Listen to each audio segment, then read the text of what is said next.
Frank. We gather here, mark the passing of Duane Murphy.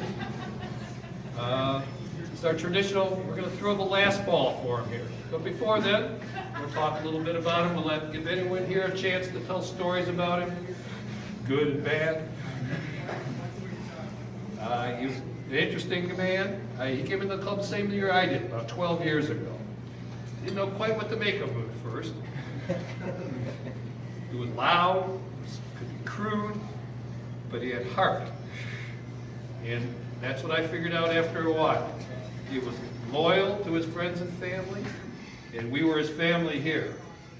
So you knew where you stood with him, you knew where he was every time, because he made noise. And you knew what he thought about it, and you knew where you stood with him. So, tonight, we'll all sit here, we'll hoist the drink at some point. We're going to throw one last ball for him. Paul, who was the best friend in the club here, will throw the last ball. I think James is going to receive the ball at the other end, his son. And we will give a toast, shot op de plume, which means on the feather. And we'll go from there. So if anyone wants to tell a story and mention his name, talk about what that Duane meant to them in the club, go right ahead. Ron. Things I remember most about Duane as well. Robert and I was in Belgium a couple of years ago. They did a lot of cleaning here for a month. Duane came in, painted all the Belgian flags all the way around. We walked back in here from Belgium and we were like, oh my God, this place is awesome. That was pretty much all his work. And then one other thing that I do remember about Duane that really takes me is, as you said, he considered us all family. And he always referred to me, and I think a lot of us, as brother. You know, he's, hey brother, how you doing? How you doing, brother? And here's to you. Here.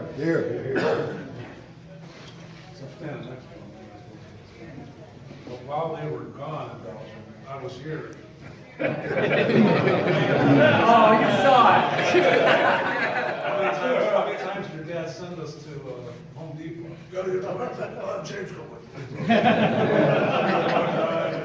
James was kind of happy to get a break from working in the paint film room. But we're very appreciative of what he did for us. And I was lucky to, on the day that, this is not about this, but I was the previous owner of Cadieux Cafe. It's been taken over a couple of weeks ago. And when we announced that to the club, we were getting congratulated by club members, and Duane congratulated me. And I was able to say to him, thanks for everything. Thank you for what you did. I'm really grateful that I was able to have that chance to do that. My other memories are just him holding court at the farmhouse, man. Those stories I can't really tell.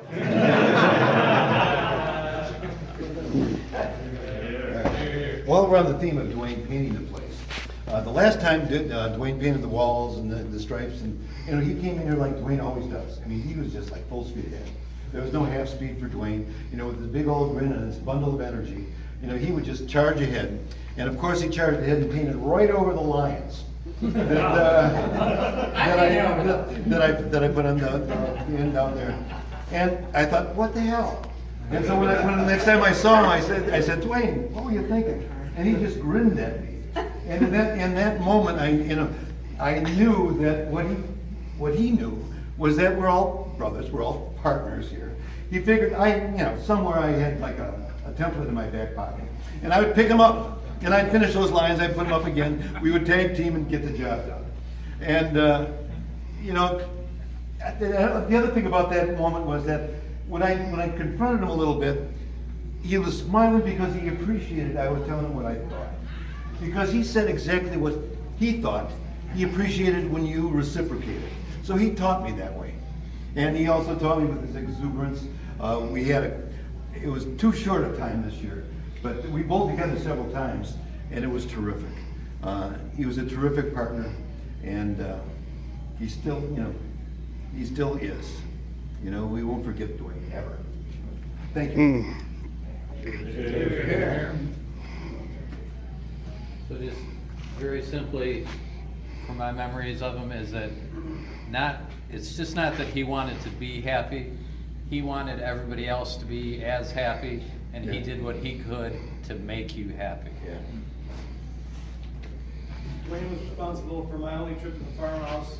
I was outside with him, and he said, "Well, you going after?" And I said, I don't know if they want me there." And he said, of course they do. You're one of us now."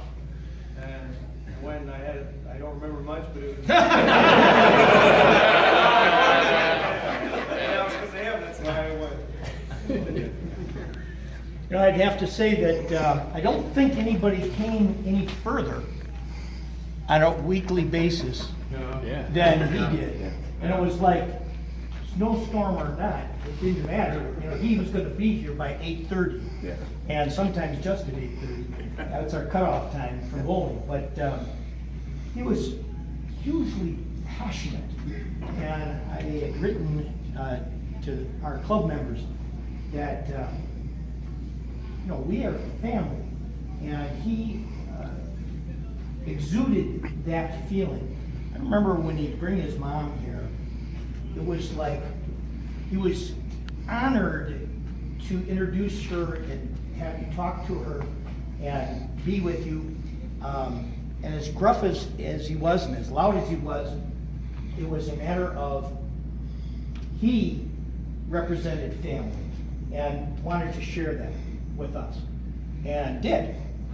He made us feel good about ourselves, and that camaraderie that we share was really with him. I remember at the farmhouse, and actually when he was dying, he was very much taken by the club coming to see farmhouse.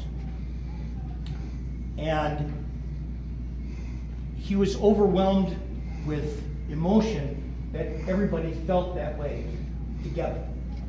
And I think it's, for everybody here, a shock that it was so quick.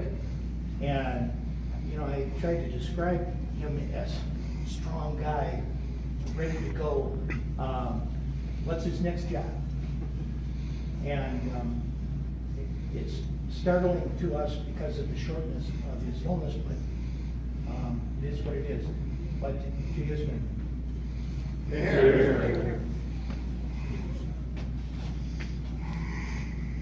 You know, I say, for some reason Duane used to text me after bowling. Be about 4 o'clock in the morning. He'd be at White Castle, 23 miles, hitting Riley. Left the farmhouse. That was always good. And my parents lived up Smith Creek. Duane lived a little further out than that, and it was really hard on my mom and dad when they left the country. And they lived on Scott Road. And a few weeks, where it was after my mom and dad moved down here with us, I'd get a text middle of the night, it'd be 10:30, 11, whatever it would be, and it'd be the street sign.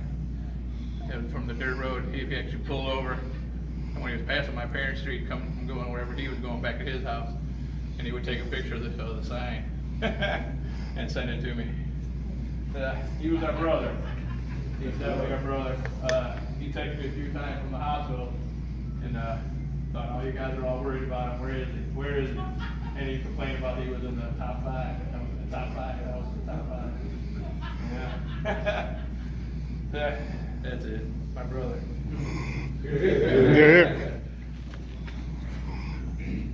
Yeah, Duane was our brother, you know, he said that. And I tell you about Duane, he was like, in order to be his friend, you know, you had like an initiation you had to go through first. You had to be humiliated to some extent.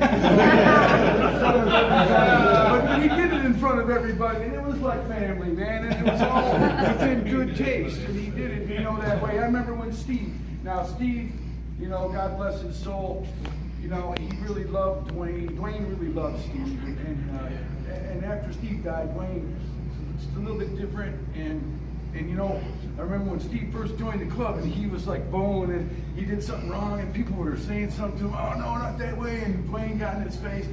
And, and after a while, someone went to Duane and said, hey man, he just joined, you know, what are you doing, you know? And Duane would go, oh yeah, okay, you're right, man. And he would go up to me and say, oh, I'm sorry, you know.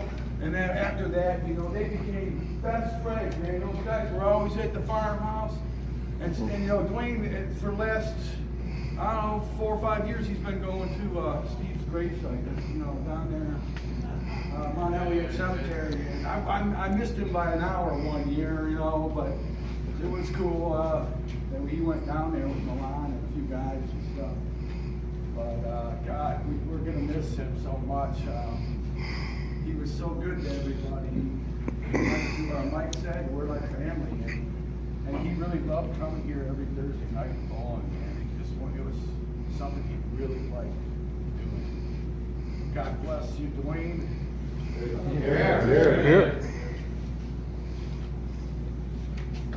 Well, Duane was a hell of a guy. He was kind of a world force in a way. He was, you know, it just keeps ringing in my ears. Now I gotta do this. You ready? Come on! Come on! Do that. When he first did it, and I was playing with it, it rattled the hell out of me. Well, that was Duane. But yeah, and he would handshake me, and I swear he'd crush my hand every time. But he was really close to my nephew Stephen, and they lived not too far apart. And Steve is the one that actually leaked the news that Duane was in the hospital, even though Duane didn't want anybody to know. And we immediately, everybody kind of rallied around Duane. And we'll all miss him for that. I wish he would have told us sooner that he was going to be gone so that we could have said goodbye properly to him. But I think all in all, I'll remember Duane as one hell of a force that was definitely a team member, club member, and he'll remain, along with Steve, one of those unique personalities in our club that we won't forget ever. They probably got a pretty good full belly bowling league going right now, I had to think. In the after hours. So, as I said at the visitation, for anyone who knew him, and even strangers who encountered him, Duane was a larger-than-life character. His was a deeper laugh, a broader smile, a harder hug, and pat on the back. He allowed us to see colors more vividly, to live our lives deeper, richer, and more vibrantly. For that, we are truly blessed. Very much like Farmhouse Steve, he was a shooting star in our lives, but with much broader shoulders and way louder. Here's the thing about Duane. You knew that he was in the room. Subtlety and silence were not words used to describe him. The thing about him, and I think the biggest thing, is that he changed the room. How many people can you say that about? The room was louder, brassier, and sure, he ruffled some feathers along the way, but we had so much more fun.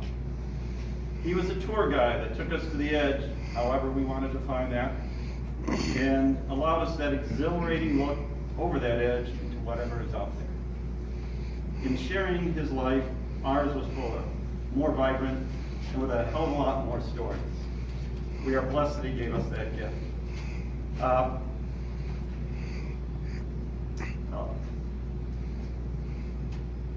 That was the hard part. Here's the easy part. One of my favorite stories was down at the park after one of our picnics. And so the mayor, I'm not sure why I'm breaking up with this part. But, Come on. So the mayor of Grosse Pointe City is there, and he was friends, and we're going to keep the names out of this to protect the guilty. And so Duane goes to me, he says, Aaron, I want to share something with the mayor of the city. Now, of course, that's not exactly what happened. I'm editing this. In current usage, I'm redacting information here. So he says, I want to share this with the mayor. And I said, Duane, that's a really bad idea. And of course, in Duane speak, that means, yes, that's the best idea at all. Go for it. And so he went for it, and he said to the mayor, hey, let me share this with you. And the mayor's reaction was like, you know, he's kind of spitting his beer, and I couldn't believe he said that. And then Duane said, also, let me tell you about this. And he told the mayor about this. And at that point, the mayor said, you know, I came here as an average citizen to enjoy myself, but I'm still a politician, and I think I need to leave. And the mayor turned around and he left the park. Now trust me, if any of us had said and shared those things, the mayor would be saying, you know, I'm the mayor of this town, we have rules and this and that. No, Duane has got the mayor leaving the city. Who the hell could do that? So we moved on to the end of the pier, and Duane liked to share his life, share his stories, he liked to teach, and he had one of our feather bowling members, name shall not be mentioned, and I guess he didn't know too much about fishing, and so the guys had the fishing rods out there, and on this member's first cast, it was like right out of a bad sitcom, rod, reel, the whole thing. I mean, the whole thing is gone. And of course, Duane's prepared, right? Duane is a very prepared guy, so he has a treble hook, and he gets it, and several casts later, he brings it in. Well, now the boombox is going, he loved his music, he loved his rock and roll. Things are blasting, and, you know, it's getting a little bit later at night, and, you know, we're smoking and joking and toking, and now the light at the end of the pier is out there, and not quite a purple haze was appearing underneath that light, but let's just say it was a bit of more of a green fog. And another one of our members said to me at this point, he said, Eric, you know, this is how you end up on the front page of the Grosse Pointe News, and not in a good way. Well, sure enough, we were running late, and the guy that was overseeing the security for the park strolls up. Turns out he was the ex-police chief of Grosse Pointe Park. And he said, who's in charge here? And I said, I am. And he said, is this your crew? And I said, yes, they are. And Duane, being the sharing, awful guy that he was, he offered the gendarme a little bit of what we were having. And of course, the gendarme was like, no. But anyway, get everybody out of here by another 15 minutes. And of course, we made that happen. And then we spilled on to our next destination. It was an unforgettable evening. It was a one-of-a-kind thing. We're living on the edge, Duane's way. And hey, too bad the mayor couldn't join us, but maybe he couldn't live that fast with us. So hey, let's hear it for Duane, and sleep well, sweet prince. Yeah. I was another guy who used to get emails from Duane. He brought an old bow over. Actually, it was a nice bow, and I just need to get it restrung and everything for my son. And so about 2.5 months ago, I was emailing him, and he was like, "Hey, how'd that bow work out?" I said, "It's great." He said, "How's your son?" I said, "He's wonderful." I said, "Well, how's your family?" And he said, "Everybody is perfect. They're all on the right track. I couldn't be happier." And that was the last thing he wrote me.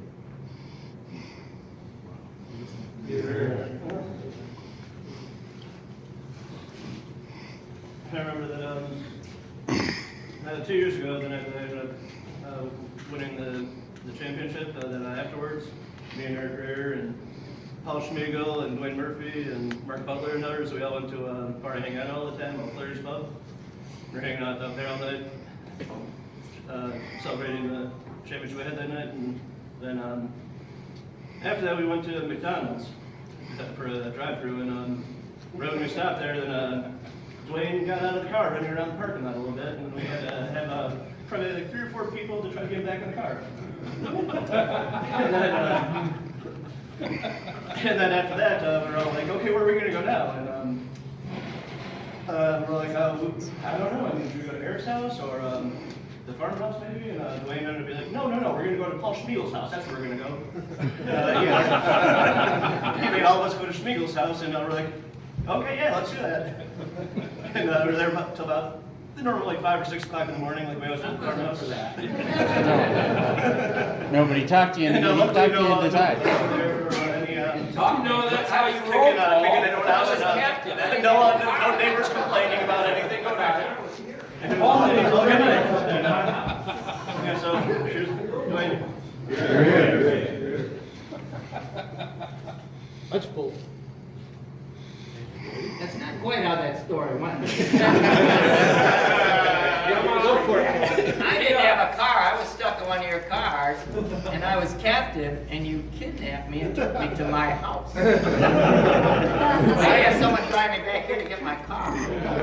My recollection is Duane kept on talking me into going inside. They don't take you. Originally Paul said, no, we're just in the backyard at 4 o'clock in the morning. And Duane says, no, let's go inside. So we got inside the living room. And then, Duane just managed to intrude into your life. One thing to say, as much as outward as he was, and as strong of a personality as he was, there was a sincerity and a softness to him that he didn't always show. My oldest daughter was born on April 20th. Put the 2 days together and you can sort of figure it out, 420. Duane was very excited about it. He was the very first person to call every April the last 4 years to wish her a happy birthday. There was such a sweetness to that gruff personality of his, and we'll miss that. Here.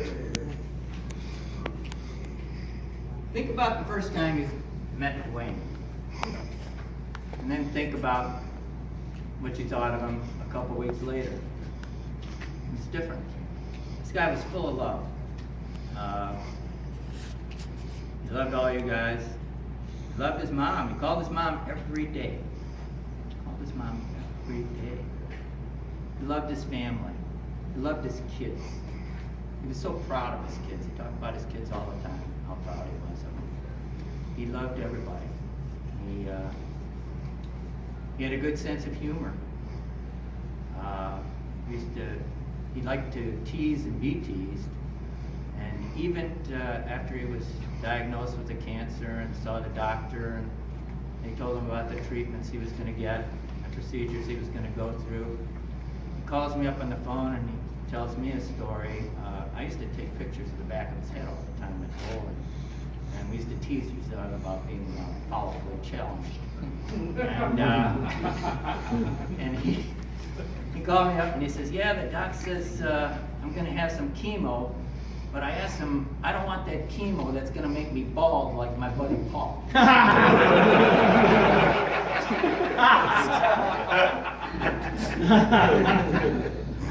Here he is, dying of cancer, he's still got that sense of humor.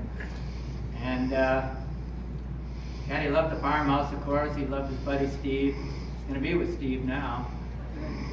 And he loved Debbie, his girlfriend. He called her his angel. And she was always there with him at the end. It was wonderful. Let's see. He had this hard outer shell, but he was soft on the inside. He was a good friend. I'm going to miss him.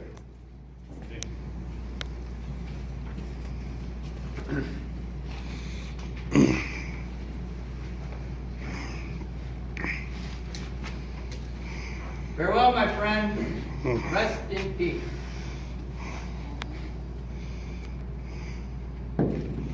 Happy birthday.